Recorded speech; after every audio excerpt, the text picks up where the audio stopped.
Hey guys, Steve from Cantu Comics here. Pricing original comic book art is not as straightforward as comic books. We are living in an age where a comic art panel page topped 3 million bucks, and that doesn't even feature pencils from a top tier artist. So, why was a panel page from Secret Wars number 8 sold for that amount? Today I will try to explain it and show you methods to price original comic art. To get to the heart of the matter, I decided to ask a few comic artist professionals what factors go into pricing their comic art. So if it's comic related characters, original art, stuff that's published, like a published cover or published interior art, that's kind of a history, of the continuum of the character. Generally commands like a larger price than if it's not. And like say, if I did a cover for a main character for Marvel or DC, I know that's probably going to sell quicker and at a higher price if it's a recognizable, character from one of the major companies. So it usually gets priced a little higher based on that. A lot of it is just there might be collectors of my work, and I kind of know what they're kind of looking for, and I kind of know what sells, quick, and so you kind of know what to price higher. So, definitely your fans were setting the price for you for a Yeah, in lot a of it. way. I do like a lot of stuff with Neil Gaiman. Like these are all the endless from Sandman for Neil Gaiman for these prints, and I do all the covers for Neil Gaiman's American Gods. This was one, and I do all the covers for Neil Gaiman's Norse mythology. And so generally, any of the covers I do for like Neil Gaiman projects or the published prints, those sell pretty quick at like a pretty good, price. I kind of know going in like what the next one is, probably going to be priced at. The single highest price I ever got for something was something that was on TV, because there's even more people that see that all over the world. Like with Jessica Jones, I did a portrait of Kristen Ritter as Jessica Jones that appears in the TV show. Like there's an artist in the second season, and all the art that he does, I do all the art for him on the show, everything in his apartment and the drawing and painting of Jessica. And because that show's kind of shown internationally, it's just like sort of more demand, for that kind of thing too. So, and, it's comic book art in a way, but it's also like TV show and it's international. So there's kind of more of a demand for that stuff too. Yeah, that definitely plays a big factor. A lot of it depends on what's on the actual page or the cover, the characters, and sometimes the storyline. I think every artist kind of has their favorite as well, or pages that they really hold, kind of cherish in their heart.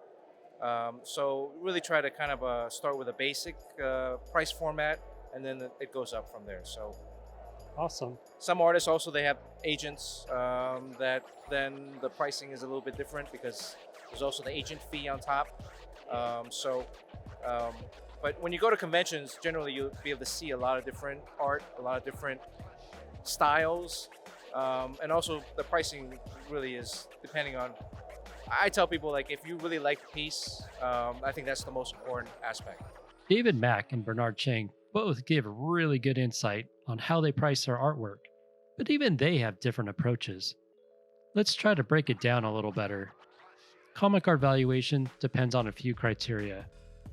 The penciler. Some artists are more sought after and expensive than others.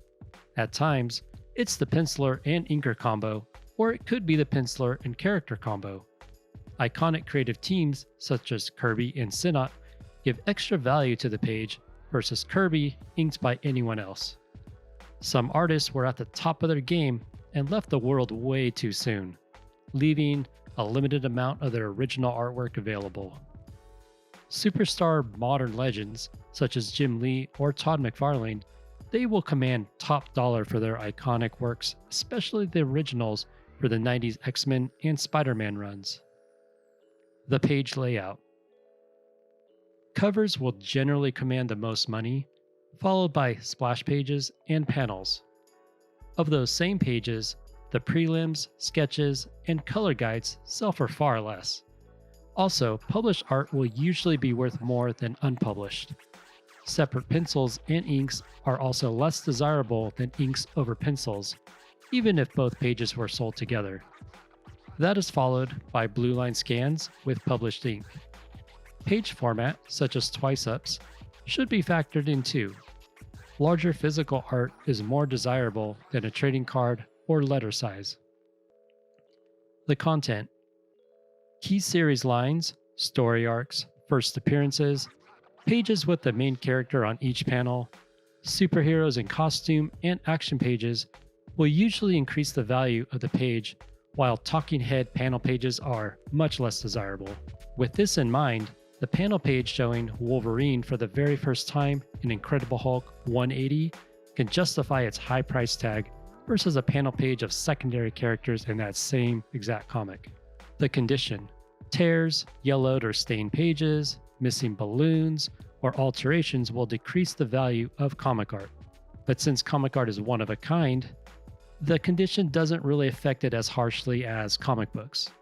If a page is severely damaged, it's still desirable because it's the only one in existence.